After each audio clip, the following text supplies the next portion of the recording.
Good evening and welcome to the 11th episode of Grains of Wisdom, our webinar online where we talk to our master distiller here at Powerscourt Distillery, Mr. Noel Sweeney. It's hard to believe it's been 3 months since we started the webinars, and we hope you've enjoyed them as much as we have. We've certainly learned a lot on the way, met some fantastic people, and this is the last of our weekly webinars, but stay tuned. We've lots of other exciting things in the offing, and we will inform you of them in due course. This evening, as promised, we're going to delve a little bit deeper into our Cask Programme, and to get us started on that, we're going to have a short video as an introduction, and I'll see you in a few moments.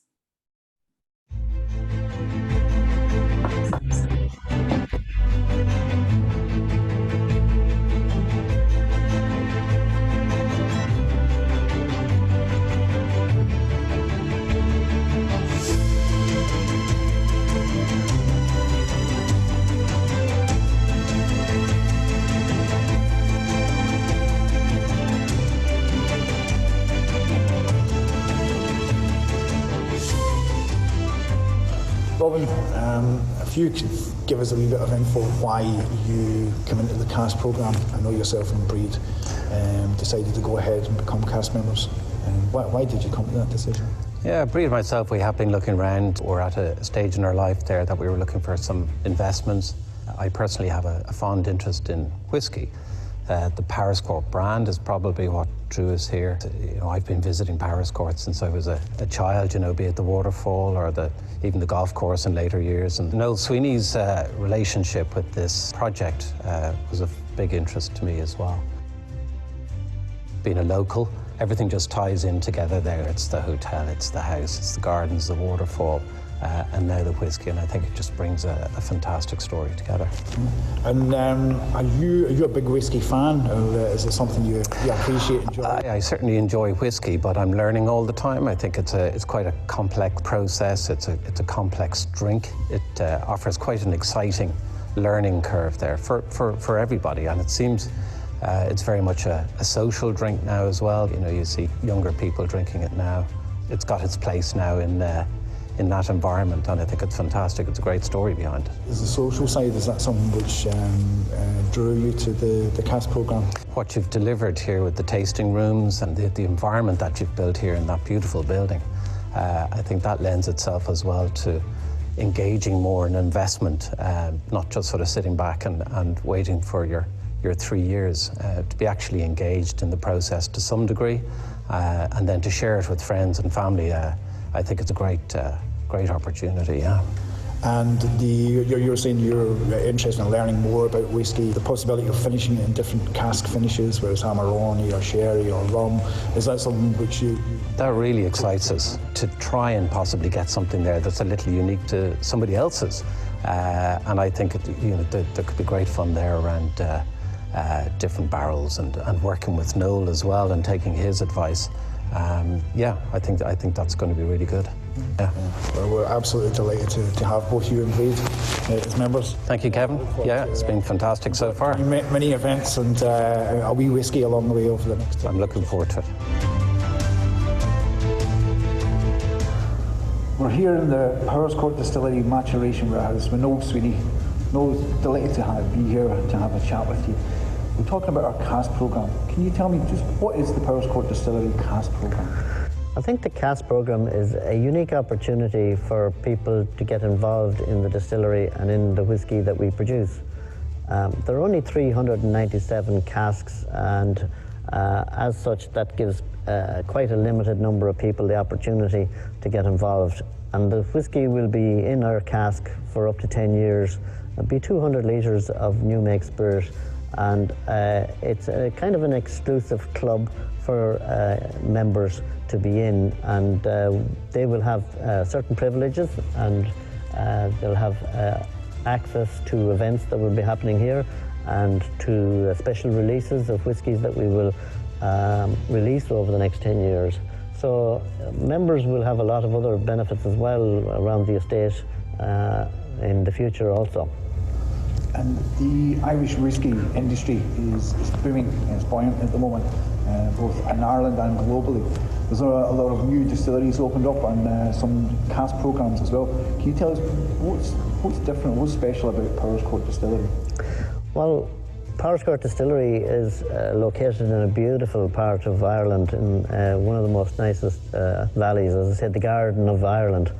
But apart from that, you have the spirit that we're going to be producing here. I think that the most important things, you can distill it down to three things. The people, the plant and equipment that we use, and the produce or the ingredients. If we start with the ingredients, the water, for example, has to be of a very good quality. And in Powerscourt, we're very fortunate to have an aquifer underneath the estate, and the water is coming from that, and it would be of a mineral water, and it's already drinking water quality.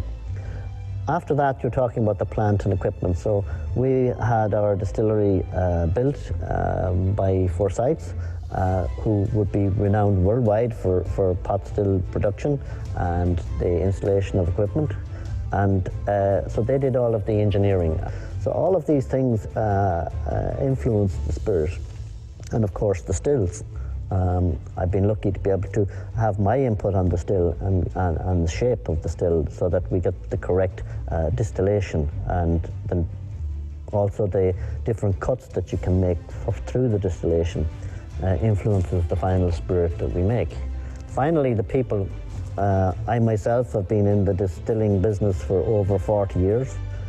30 years of that has been in whisky, and I'm the only working Irish distiller that's in the Whisky Hall of Fame, and it's been a privilege to be part of a tradition that has gone on for centuries in this country. And the team that I have built around me are learning those traditions in milling, fermentation, distilling and maturation. And it's a great honour to be able to pass that tradition on to the new generation.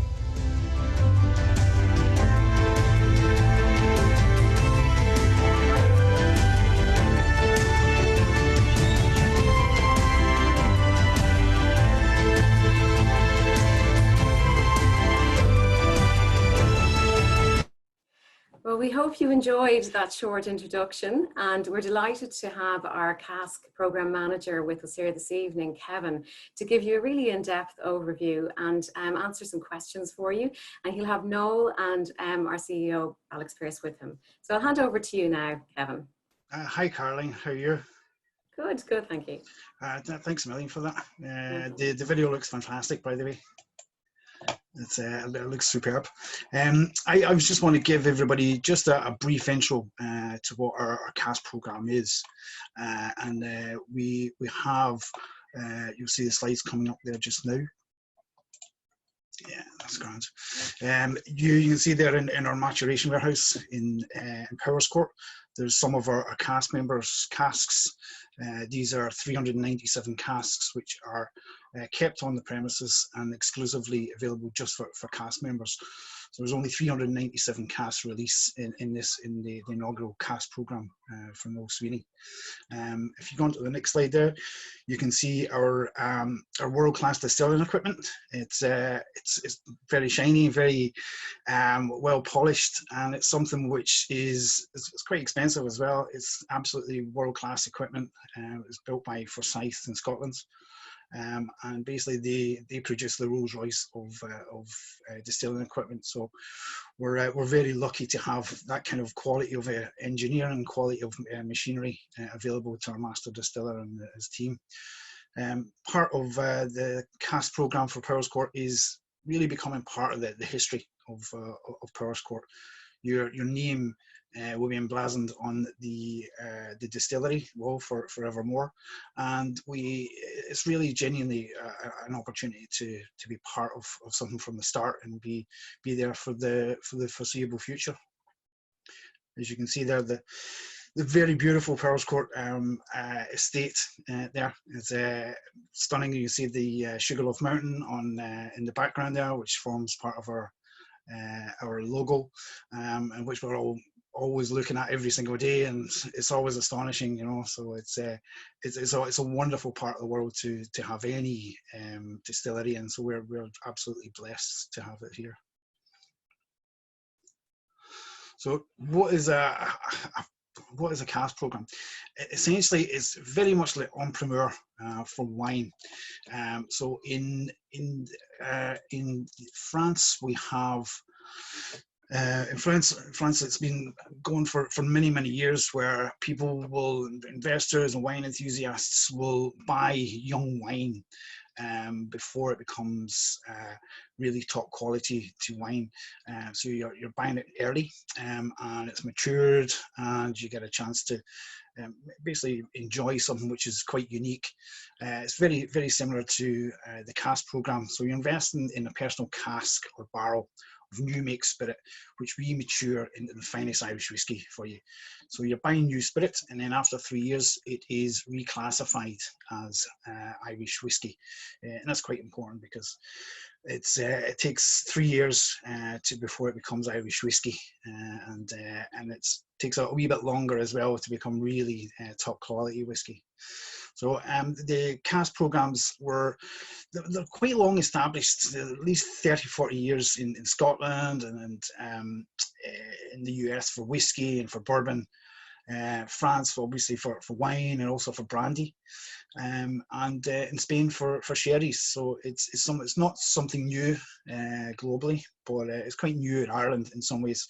In Scotland, there's a number of cask programs. There's Arran, Lag had one, Lag had one, Borders Distillery, Ballindock, Ardnamurchan, Inchderny.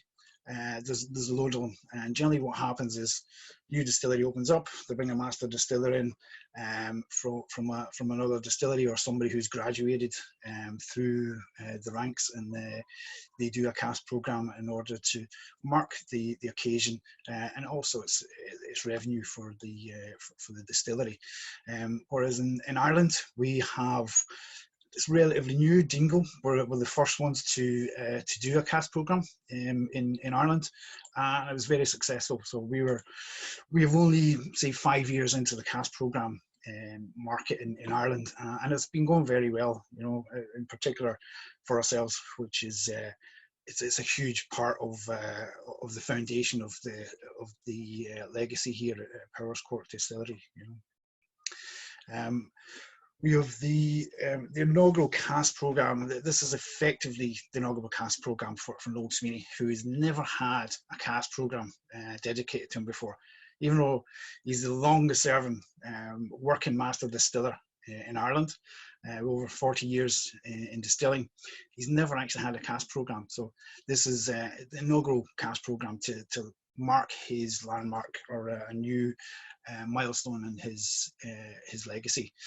As you know, Noel is a multi-award-winning master distiller, Hall of Fame inductee.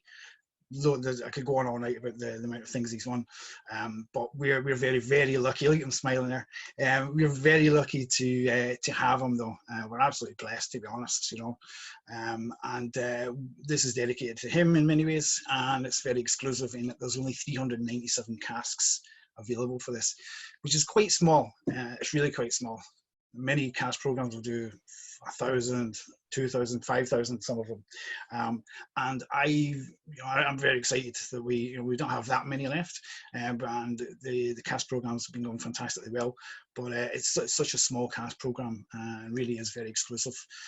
What is it? You get 200 litres of the finest Irish single malt whiskey spirit, which is distilled in Powerscourt with the stills that you saw earlier on, by Noel's fair hand and with his team underneath him, and then is matured on site.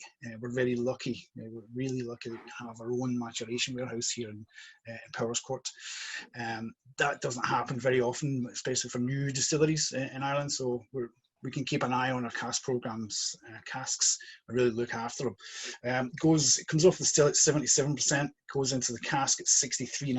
That's because it's much more stable. That's the recommended alcohol level to put it into, and it's produced in accordance with the Irish Whisky Association's technical files, which our good man Noel Sweeney was a leading light in developing the technical file for Irish whisky, which is a huge deal in securing Irish whiskies legal status around the world, and obviously to make sure the quality in Ireland is upheld, and we do things to a certain standard and certain traditions as well. Our cask programme casks is a cask which you own. Nobody else owns it. It's yours. You buy it. We mature it for you. We look after it for you. We can advise you on it, and we can help you along the way. And we'll have a lot of fun along the way as well. But because it's a 10-year program, it's not something which is short term. It's 10 years. You can sell it if you want earlier. You can swap it to somebody. You can sell it earlier. It's entirely up to you. But the 7,800 at the moment costs. The 7,800 cost is for 10 years membership, which is significant enough for length of time, but it's also gives you a chance to have fantastic whiskey. 10-year-old whiskey is quite special, as I'm sure you all know. As I say, it's kept on the site and managed by us in our maturation warehouse number 1. And there's also part of the cask program, which I think is really exciting for a lot of people, is the maturation, which Noel Sweeney is absolutely a master at. He's a master distiller and master blender as well, and he's picked casks from the best suppliers around the world. And we also have, he's very, very well known for doing special finishes to whiskies, and that's something which we can, Noel can help you with. And I think, Noel, you were talking earlier on about the different casks finishes that we have ourselves in place, and some of the cask finishes which you've done previously. Do you want to just take us through a little bit of some of the possibilities with the way whiskey can be finished in a cask? Yeah, Kevin, and thanks for the glowing words there in the introduction and all the rest of it. Buy my pint, yeah, I mean, the different casks, and you know, what you would do with finishing and the likes of this is that initially you would probably leave your whiskey in bourbon casks for a number of years, and I mentioned this in the webinar about 7 to 8 years is usually ideal in a new bourbon cask. At that stage, then your whiskey has taken up a certain amount of the oak and the vanilla sweetness that you will get in a bourbon cask. And it's then down to personal choices, I guess, as to what you prefer. And a lot of different casks give different styles and flavors. For example, a red wine cask can give you that kind of tannins that you get with red wines. And we were fortunate enough last year to get some Chateau Lafite Rothschild wine casks, and they're coming along nicely. Oloroso Sherry is another one that's very, very popular for malt in particular. Because it gives you that an awful lot more complexity and a different layer of flavor. Pedro Ximénez, another sherry style, and there's a lot of debate as to which of those will come out on top depending on the whiskies that you're going to put in there. We have currently got a couple of Pedro Ximénez cask finished, some of the whiskey, and we have a new release coming out shortly as well, which would be probably a Pedro Ximénez. And you know, that has a specific style and flavor. Now, the thing about finishing is, again, some people like to have a particular single finish, but also when we come to making a more complex whiskey like we would for a general release, we might add 2 or 3 different finishes together, and that would give you more layers of flavor and more complexity. But in the case of the Cask Members Program, I would expect some people will prefer to leave it in bourbon because it can be extremely nice and a very delicate whiskey, and will mature very, very well after 8-10 years. But some people that may have a little bit more experience and know what they want, or we can talk them through the different styles coming closer to that stage and decide if they want to do this or that or the other. As you can see, you can use dark rum. Personally, wouldn't be my choice. I'm definitely a port man, but Amarone is another fabulous finish. Sauternes in the white wine side of things also can be very, very nice. But again, you know, so somebody that has, you know, people like red wine, people like various other styles of whiskies. They don't have to choose either, and the whiskey will have a great complexity and depth of character anyway, and you're just kind of and the other thing about finishes, the trouble with finishes sometimes are how long do you finish them for. Sometimes we would Madeira cask, for example, which would have been the 10-year-old Madeira, you literally could leave it in for as little as 6 months and it will actually take up that Madeira flavor. Yeah. So there's a lot of things that you can do with your whiskey, and we would be more than willing to help out in that regard if that was a desire of the person, depending on who owns the cask and whatever, you know. That's having tasted some of your particular cask finishes, special finishes myself now, and I'm looking forward to the future ones, and hopefully later on this year. But I know the cast members have been in great hands, being looked after by you with some advice and on which casks to use. And I know you've got a number of plans in the future for different cask finishes, you know. So I think that experience that you have and enthusiasm you have for cask finishes is obviously of benefit to our cask members. Yeah, and even an example of that is when you do buy your cask, you get your 2 bottles of 16-year-old, and that has Marsala in the finish there. So that is quite an excellent finish also, you know. So I mean, some people that just give people a taste of what they can expect from a cask after maybe 10. Well, that one in particular is 16-year-olds, but it's a very unique limited release, and that was in Marsala for about 18 months, and it really has taken up a great color and a great texture and taste. And I think it's almost buy the bloody cask just to get the couple of bottles of that one, because in time that will be quite a valuable product to have. Yeah, it will be, and it's an absolutely stunning whiskey. It really is. No, I'm always looking around the office and seeing if we have one that's open somewhere, just to have a little taste again of it, you know. Aren't we all? I know. It's like there's plenty of whiskey around the offices and stuff, and there's opportunities to taste, but the 16-year-old never comes up for tasting, unfortunately. And it is very limited to our cast members. There's a particular bottling, lovely. And that's the thing about being a cast member as well. You get all these kind of exclusives. And there will, as you probably I'm going to mention later on, more opportunities for people to get those rare and exclusive products. Yeah, and there's see Alex is popped in there. He's no better man and he's already imbibing. You know, you can tell I'm the young one here that's not as experienced as you two.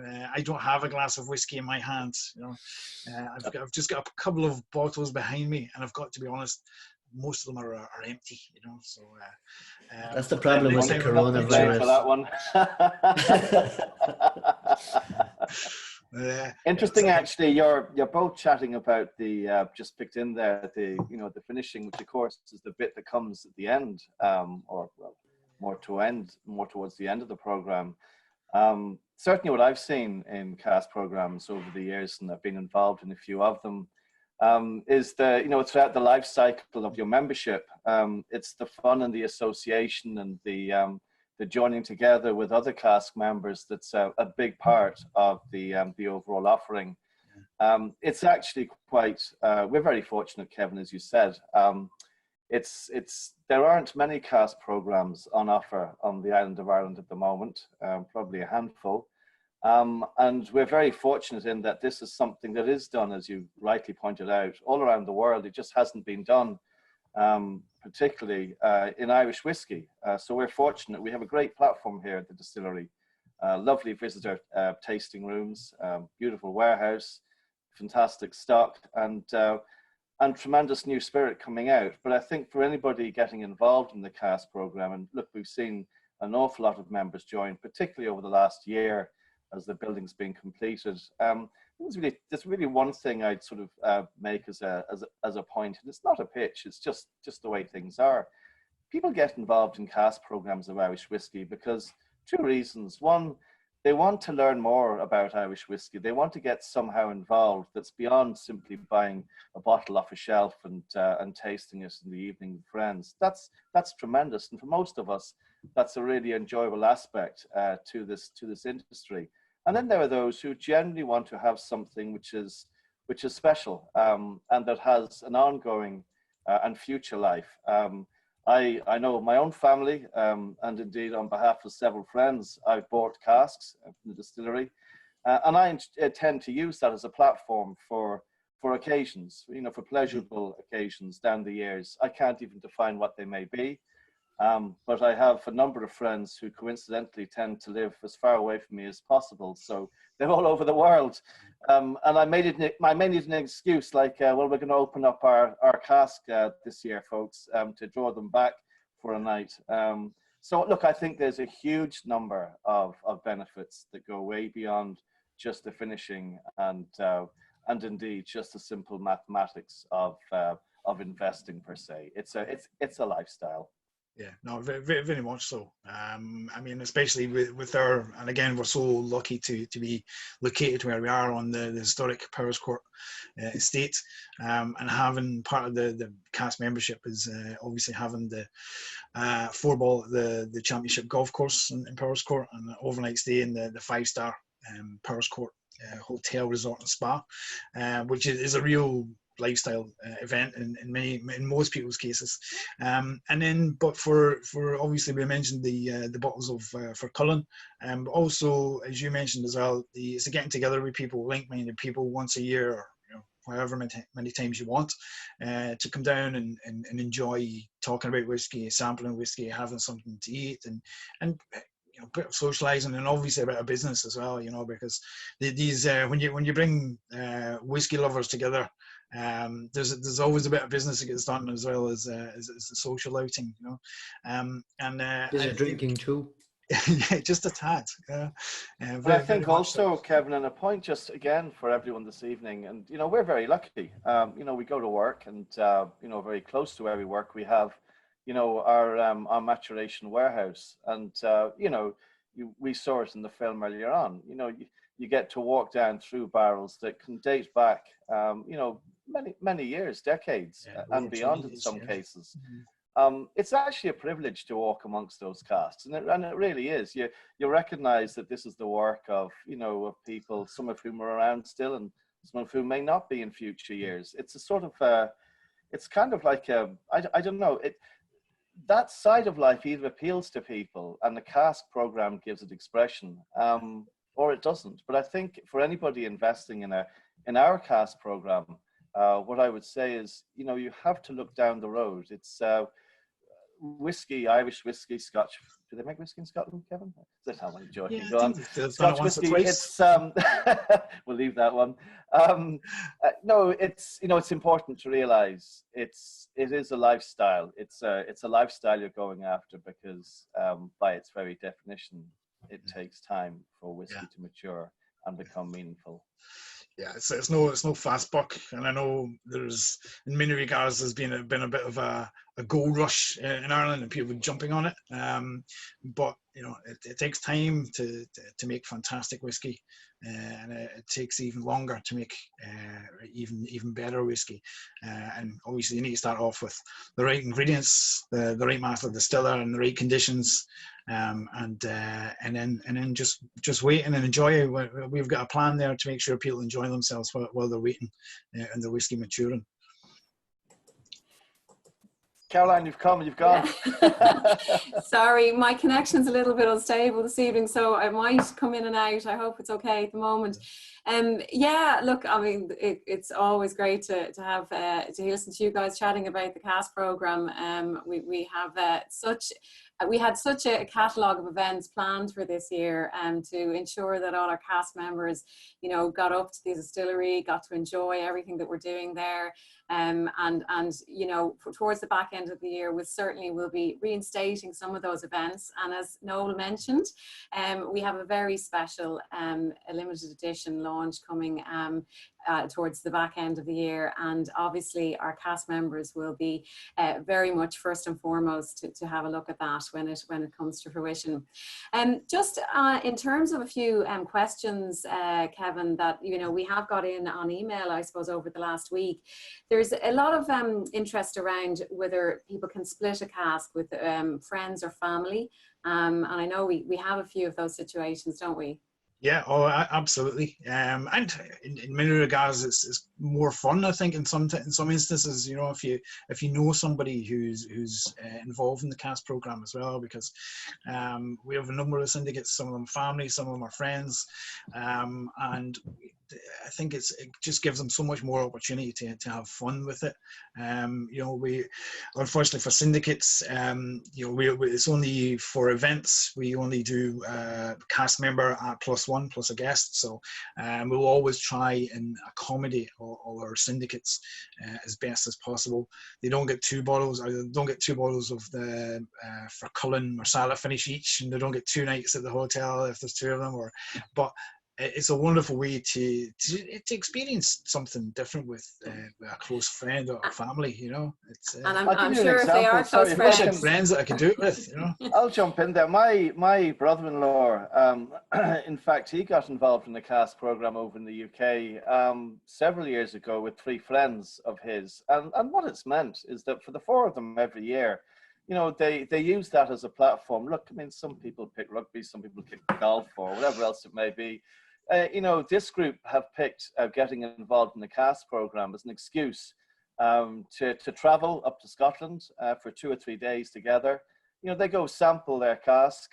They have a couple of days away from work, away from family, away from all those things. And I'm sure they have a bit of hill walking and a bit of fun as well. Again, you know, it's a lifestyle. You have to really, if you're going with friends, which I think is one of the best ways to go in, because look, at the end of your 10, 12 or 18 years, you know, let's be honest about it, you do have quite a few bottles of whiskey, depending on what strength you bottle it at. But it's the what's gone before that that's equally important and enjoyable. And I think, look, I think at one level, what does the cask program do? It provides a platform for you know, for fun and for enjoyment. And I think we can all do with a bit of that. And if that's washed with a bit of excellent spirit, well, so much the better. Absolutely, Alex, 100%. There is another quick question on, in terms of, obviously we are distilling our own whiskey at the moment, and we're very much looking forward to a full maturation of it next year. There's a question here around the whiskey, will it be Powerscourt whiskey? And perhaps you can elaborate on that a little bit, Kevin. The whiskey, which is part of our cask program, will always carry the Powerscourt Distillery name, and it'll also carry Noel Sweeney's signature. So going forward, people don't have to take the Powerscourt Distillery name. They don't have to take Noel Sweeney's signature. But you know, in terms of provenance and in terms of brand, really, I think you'd be doing yourself, you know, no favors to refuse them, you know. So, yeah, it will carry the name of Powerscourt Distillery, Noel Sweeney's signature, and then the name of the whiskey can be whatever you want. It can be something silly, it can be something meaningful, or some, you know, to you or your, you know, to your family. But that's very much like past programs that have gone on. Is you have that opportunity to have your own named whiskey, but it has obviously the provenance of Powerscourt Distillery. That's great, Kevin. Thanks for that one. And then there's a question around once the initial 10 years is up, and that's obviously included in the initial payment for the cask program, is there a fee then to mature if people decide to stay on with us per year? It would be nominal. Yeah, I mean, we'd encourage people to mature the whiskey longer, you know, because older whiskey. There's not a lot of older whiskey, and there's certainly not a lot of good older whiskey, and there's even less of fantastic old whiskey. And because people drink it, it evaporates. Things happen to it. It's so there's in bottles there's very few around, and there's very few casks around that are older. So we'd be happy for people to mature it longer. It'd be a nominal fee, it'd be like €100 per year, say, in today's money, for maturation, for warehouse, and for insurance as well. Obviously, we include insurance in that. That's great. And then there's another question around: do we have pot still spirit available for the cask programme? We we do. Oh no. We have. It's only available though. We have a little bit of pot still available for existing cast members. So we didn't want to be. We wanted to make sure everybody had a fair crack at it. So everybody who joins the cask programme, it's a single malt, triple distilled single malt whiskey into ex-bourbon casks. That's the cask programme. But we thought we'd offer existing cast members the opportunity to buy a pot still cask as well as a second cask. Some of them have third cask or fourth cask in some regards. But yeah, so to existing cast members or new coming in cast members, they can get a second cask which is filled with pot still. And there's not a lot. I don't want to do the whole salesy bit and say, oh, there's not much of it. It's nearly, but there really genuinely there isn't. We've done 1 week's production of pot still. Or when I say we know that.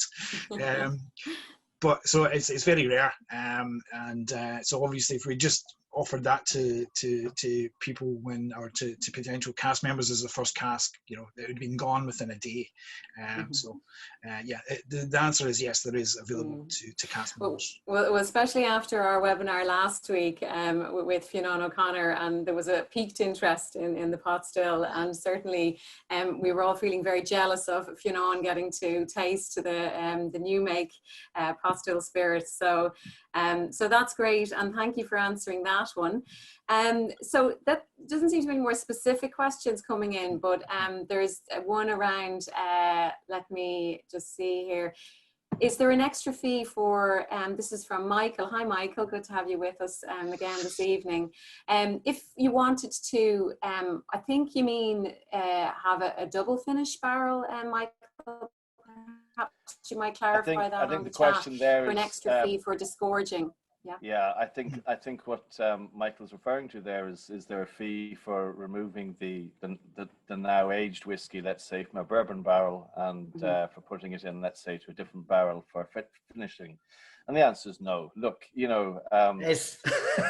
Yeah, well, go on. I've got the microphone now. No, the answer is no, Michael. And you can quote me in 10 or 12 years' time or whatever it may be. But look, I think a big part of this is fun. And of course, there's all sorts of little small extras. And there are the day-to-day challenges and the practical realities of emptying casks at certain times, having people available in the warehouse to do these things.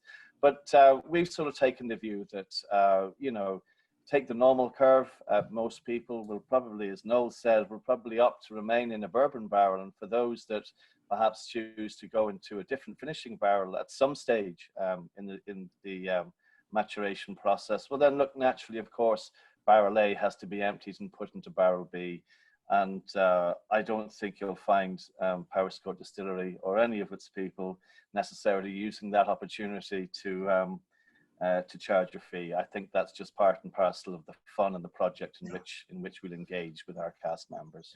The price is really just down to the cask. If someone is wanting to go for a second cask, for a different cask finish, they can source the cask, or we can help source the cask, and basically any cost would just be related to the cask if we source it for them, or if they source it themselves. Great. So I think we've covered a lot there, but as always, Kevin is available for any questions you might have to answer on the cask programme. There was a couple of questions just there from Oksana to all of our panelists, and Oksana, we went into depth on peated whiskies than plan for. And certainly we discussed a little bit on the GI code around pot still last week. So perhaps you'd like to just have a look at those webinars on YouTube, because all of our webinars over the 11 weeks have been posted to YouTube, and we have actually translated some of them to podcast as well. So we're delighted to have you following us on any platform, and we hope you do that over the next few weeks. If there's any other questions, perhaps you can get them into us now in the next few minutes. But I know we are very keen, and with our reopening again next week, next Friday, the 3rd of July, we'll be very keen to welcome our cast members and everyone else who's interested down to the distillery. We'll be open Friday, Saturdays, Sundays, and you can see all of our details on the website for opening hours and tours and tastings.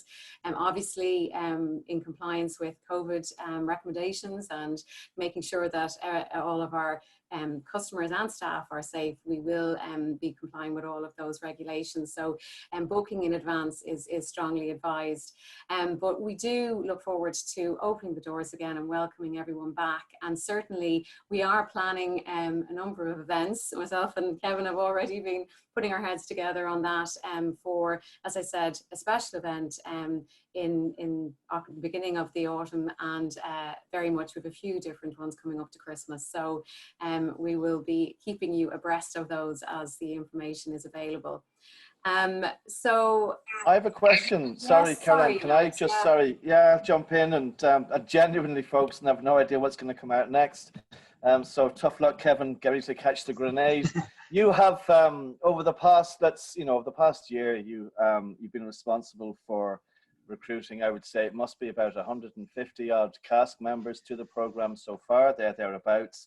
Yes. Very often, people think of questions after something like this has happened. You must have heard all manner of questions over the past year and a half. Generally speaking, what are the questions that people put to you, when they come up to the distillery and they've seen it? Because I know initially, we've spoken about the fact that cask programs are relatively new. So there's an awful lot of lack of understanding or knowledge, which is totally understandable. But, if you were to say, if I was put on the spot and say, what questions genuinely, do you get asked most? What's typically the challenge for people, or what's the bit that people don't get? And maybe there's nothing.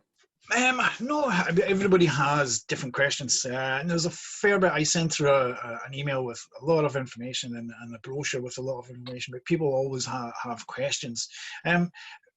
Many people want to. They want to know, what do they need to do? Like, do they need to be a whiskey expert? And the answer is no, obviously. I think you need to have an enjoyment of whiskey or an appreciation in whiskey. We're not really looking for people who are coming into this just because, as an investment, for a return on investment. We want people who are interested in whiskey, because generally people who are interested in whiskey are pretty interesting, so that's always something to be concerned about, is always have a wee interest in whiskey. But people want to know about Noel. They want to know, is the whiskey safe? Do we own it? Do they own it? Does a third party own it? And it's like, no, it's yours. We mature it for you here, so we're letting you space here to mature your whiskey, and we manage it for you. And then others ask if it's only wealthy people that do it. And that's not the case. There's a wide spectrum of people who are involved in this. Some syndicates, some multiple cask owners. But there's they compare, or one of the things that they always ask is, how do we compare to other cask programs?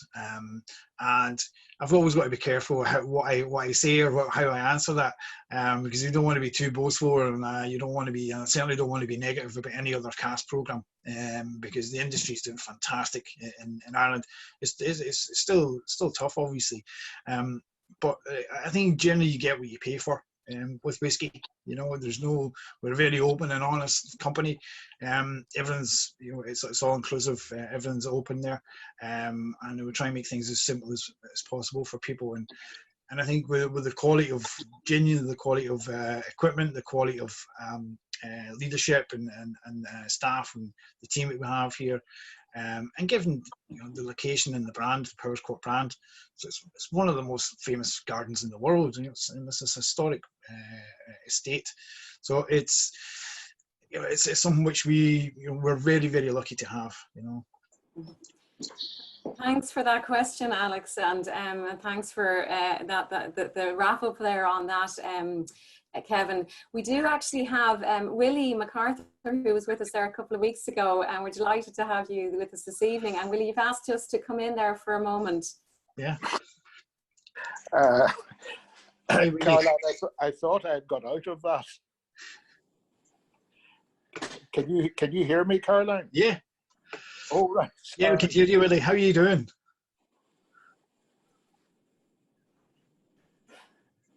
You've gone, Willie. You've gone mute. Yeah. Damn. It's always good to hear from Willie MacArthur. Yeah. And well, look, he'll probably if John's in the background, he'll be able to unmute him or not. But look, I think it is interesting. I think there's a number of questions that people will have. Look, the main thing, anybody watching this evening that does have questions, Kevin's your point of contact, and thereafter, if he doesn't take very good care of you, we'll certainly find someone else to replace Kevin, not our whiskey. thanks. Hey, there's Willie. I think I'm back again. Yeah, how are you, Willie? Hi, Willie. Yeah. What I wanted to ask Noel was, if you have one cask, Noel, and it comes to 10 years and you think, you know, I'd like some bottles of Amarone, I'd like some of Pedro Jimenez or whatever, can you split a cask? Is there a way of getting, say, 1, 2 or 3 or 4 finishes from the one cask? Willie, I always tell people that where there's a will, there's a way. I mean, it's always possible, because we would be looking at maybe like-minded individuals will say, well, look, I've got a cask. There may be 4 or 5 people have casks, because obviously after 10 years in a bourbon cask, it would have reduced in volume, and to put that into 3 different casks would be expensive, insofar as you would have 3 or 4 different casks. You'd need 3 or 4 different casks. So what we would suggest at that stage is, if maybe they had a couple of people would club together and mix 3 or 4 casks together, and then split them into different finishes, and then split the proceeds of that. That's one way around that particular problem. But as I say, you know, the old money works. If you want to pay for it, I'll do it. No problem. But you know, it is a thing that, you know, I mean, these an Amarone cask could be 300 or 400 euros, or a sherry cask or something like that, maybe, you know. And after 10 years maturation, you could probably get 2 10-year-old bourbons into an Amarone cask, that kind of thing. So it would depend at the time, but these things are always possible and negotiable. Well, to me, that's part of the fun, Willie. You know, and Noel's absolutely right. I think you've touched on, Noel, something that's very important there. You know, if you imagine 10 years of anything, whether it's a membership to a golf club or a sailing club or a rugby club or whatever it may be, you know, you become a member of a cask program like this, and over time you get to meet other people, and, you know, you exchange ideas and bits and pieces. And certainly I've seen directly that happen, where different groups of individuals have clubbed together. So you may have sort of, you know, 20 or 30 members joining as a sort of a group and deciding that they want to have, you know, 5 or 6 different finishes. And between them, they'll decide, you know, who gets what bottles, or what selection of, you know, of bottles they get, which finishes they get. And again, you know, something that's, these things aren't generally possible. you know, they're really not possible. They may be possible if you own a hotel or if you own you know, a chain of bars or what have you. But to individuals who sort of want to, you know, come together and have different finishes, and the only way to do that in a sensible way is through a cask program. Yeah, true. Well, and it's not fun. I must say, Alex, even though, as you know, I know a little bit about this business, having listened to Kevin and Noel there in particular, what I understand now is that if somebody buys a cask, let's say in 10 years' time, you know, two weeks ago we talked about the importance of innovation in Irish whiskey. Well, individuals by paying 7,800 and waiting, you don't even have to wait 10 years, but let's suppose you do wait 10 years. With Noel and other people's assistance there, individuals can really innovate in this Irish whiskey business, and in so doing can get great satisfaction out of it, but even more importantly can probably make quite a few shillings out of it. Anything's possible. Yeah. Everything is possible. Yeah, I think you're right, and you just touched on something there. Really, basically, this gives people the opportunity, ordinary whiskey enthusiasts, the opportunity to get involved in something, have something completely unique when it comes to finishing, or even getting in with other people, other cask owners, and saying, okay, we'll go with a rum finish, or we'll do this or that. It really gives them a bonding, you know, a traditional bonders and blenders kind of opportunity, you know, so they're getting to do something which is really very, very rare, and it's not often accessible to most people. And I just say, look, Caroline, over to you, because you're running this show and you know better than anybody that if you have myself and Kevin, Noel, well, and I was just going to say. All night. So look, we'll be quiet and hand back to you. Apologies. No problem. No. I was just going to say that ultimately, at the end of the day, I mean, that's why we have extraordinary spirit at the centre of everything we do, and we've hashtagged it because it really actually illustrates, you know, the extraordinary spirits that, you know, Noel and the team are producing, and the extraordinary spirit of other people involved in this project, everybody, and the spirit of the place. It's such an extraordinary location, and I think all of those things come together so well in the Cask Programme, and to be part of that is really to be part of a bit of history.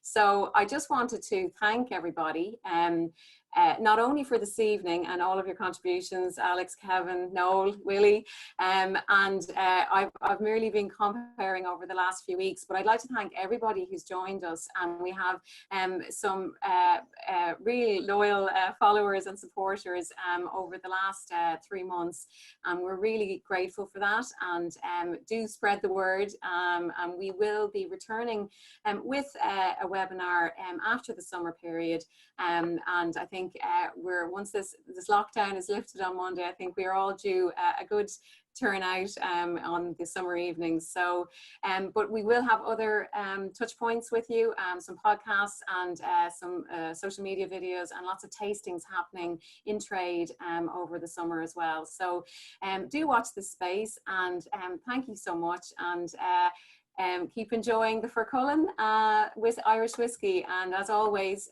we're available online for delivery. Thanks, Sláinte. Take care. Slán.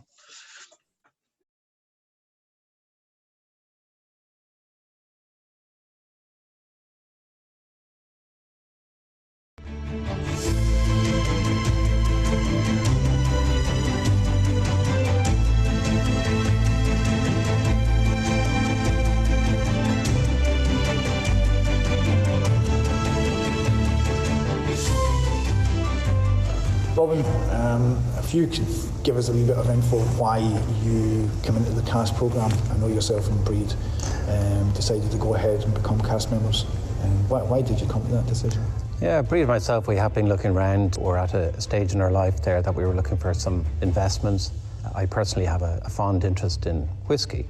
The Paris Court brand is probably what drew us here. You know, I've been visiting Paris Court since I was a child, you know, be it the waterfall or even the golf course in later years. And Noel Sweeney's relationship with this project was of big interest to me as well. Being a local, everything just ties in together there. It's the hotel, it's the house, it's the gardens, the waterfall, and now the whiskey, and I think it just brings a fantastic story together. And are you a big whiskey fan, or is it something you appreciate, enjoy? I certainly enjoy whiskey, but I'm learning all the time. I think it's quite a complex process. It's a complex drink. It offers quite an exciting learning curve there for everybody, and it seems it's very much a social drink now as well. You know, you see younger people drinking it now. It's got its place now in that environment, and I think it's fantastic. It's a great story behind it. Is the social side, is that something which drew you to the Cask Programme? What you've delivered here with the tasting rooms and the environment that you've built here in that beautiful building, I think that lends itself as well to engaging more in investment, not just sort of sitting back and waiting for your 3 years, to be actually engaged in the process to some degree, and then to share it with friends and family. I think it's a great opportunity, yeah. And you're saying you're interested in learning more about whiskey, the possibility of finishing it in different cask finishes, whether it's Amarone or sherry or rum. Is that something which you... That really excites us, to try and possibly get something there that's a little unique to somebody else's. And I think there could be great fun there around different barrels and working with Noel as well and taking his advice. Yeah, I think that's going to be really good. Yeah. Well, we're absolutely delighted to have both you and Wade as members. Thank you, Kevin. Yeah, it's been fantastic so far. Many events and a wee whiskey along the way over the next time. I'm looking forward to it. We're here in the Paris Court Distillery Maturation Warehouse with Noel Sweeney. Noel, delighted to be here to have a chat with you. We're talking about our Cask Programme. Can you tell me just what is the Paris Court Distillery Cask Programme? I think the Cask Programme is a unique opportunity for people to get involved in the distillery and in the whiskey that we produce. There are only 397 casks, and as such that gives quite a limited number of people the opportunity to get involved. And the whiskey will be in our cask for up to 10 years. It'll be 200 litres of new make spirit, and it's a kind of an exclusive club for members to be in, and they will have certain privileges, and they'll have access to events that will be happening here and to special releases of whiskies that we will release over the next 10 years. So members will have a lot of other benefits as well around the estate in the future also. And the Irish whiskey industry is booming, it's buoyant at the moment, both in Ireland and globally. There's a lot of new distilleries opened up and some cask programmes as well. Can you tell us what's different, what's special about Paris Court Distillery? Well, Paris Court Distillery is located in a beautiful part of Ireland, in one of the most nicest valleys, as I said, the Garden of Ireland. But apart from that, you have the spirit that we're going to be producing here. I think that the most important things, you can distill it down to three things. The people, the plant and equipment that we use, and the produce or the ingredients. We start with the ingredients. The water, for example, has to be of a very good quality. And in Paris Court, we're very fortunate to have an aquifer underneath the estate, and the water is coming from that, and it would be of a mineral water, and it's already drinking water quality. After that, you're talking about the plant and equipment. So we had our distillery built by Forsyths, who would be renowned worldwide for pot still production and the installation of equipment. And so they did all of the engineering. So all of these things influence the spirit. And of course, the stills. I've been lucky to be able to have my input on the still and the shape of the still so that we get the correct distillation, and then also the different cuts that you can make through the distillation influences the final spirit that we make. Finally, the people. I myself have been in the distilling business for over 40 years. 30 years of that has been in whiskey, and I'm the only working Irish distiller that's in the Whisky Hall of Fame, and it's been a privilege to be part of a tradition that has gone on for centuries in this country, and the team that I have built around me are learning those traditions in milling, fermentation, distilling and maturation, and it's a great honour to be able to pass that tradition on to the new generation.